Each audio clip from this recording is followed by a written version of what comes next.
The man is calling himself the Son of God. This is OSHO, one of the most controversial spiritual teachers of modern times, calling Jesus insane for saying he is the Son of God. But is this statement about Jesus? Or is it really about keeping people away from any faith that doesn't revolve around himself? Stick around as we break down OSHO's shocking claims. In the next video, OSHO says that Jesus did not need crucifixion, but was instead a madman in need of hospitalization. No psychoanalyst can say that Jesus is sane. If he is true to his scientific analysis and scientific approach. The man is calling himself the Son of God.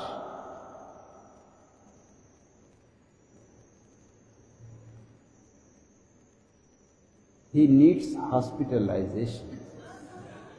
He does not need crucifixion. That is absolutely wrong. He is not committing any crime, he is simply declaring his insanity. And you don't put insane people on the cross. You have compassion on them. They need psychiatric treatment. But unfortunately there was no psychiatry and no psychology. It waited for another Jew to invent it. That was Sigmund Freud. But he came too late, 2000 years afterwards, when the first Jew, Jesus, was crucified. OSHO believed that Jesus' extreme suffering and self-sacrifice were not signs of enlightenment, but symptoms of deep psychological trauma. He suggested that Jesus, instead of being worshipped, should have been treated for mental instability. These statements didn't sit well with Christians. Many scholars and religious leaders have accused OSHO of misunderstanding the spiritual depth of Jesus' message. One may also argue that OSHO's perspective lacks historical context. Jesus lived in an oppressed society under Roman rule, and his suffering was not a psychological disorder, but a conscious sacrifice for his mission. Here's where things get interesting. OSHO himself was no stranger to controversy. He built a massive spiritual empire, owned 93 Rolls-Royces, and was accused of running a dangerous cult in Oregon that collapsed after scandals of bioterrorism and fraud. So, was OSHO just an enlightened master exposing truth? Or was he projecting his own madness onto Jesus? Many argue that OSHO's rejection of Jesus' suffering was just his own personal bias, since OSHO's own teachings were about pleasure, laughter, and celebration, rather than sacrifice and self-denial. But others claim that OSHO was trying to wake people up from blind faith in suffering and show them another way to experience spirituality without guilt and fear. A famous Buddhist master, Dzongsar Khyentse Rinpoche, shares his thoughts and opinions on spiritual teachers involved in scandals. Again, I can only give you a generalized, very generalized answer, okay? Because especially a bodhisattva on a higher level, higher stages, we never know why they do what they do. And do they even care about scandals?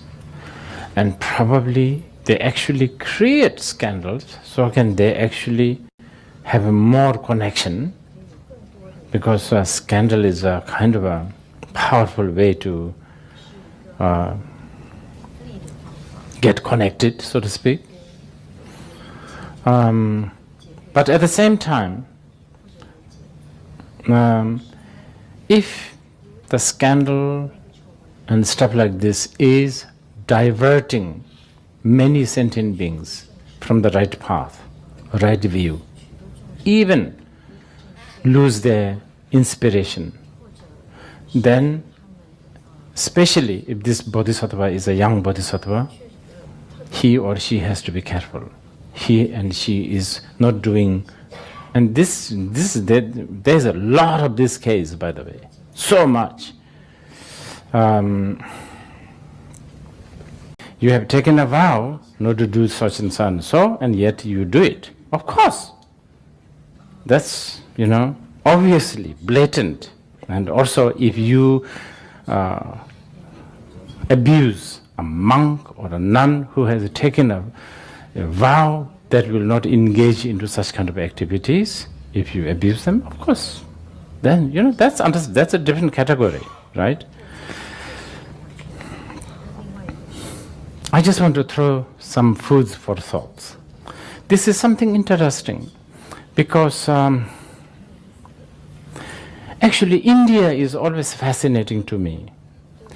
Because India is one place where they worship sex. I mean, there's places like Khajuraho temple. There's all these sexual positions and all of that. And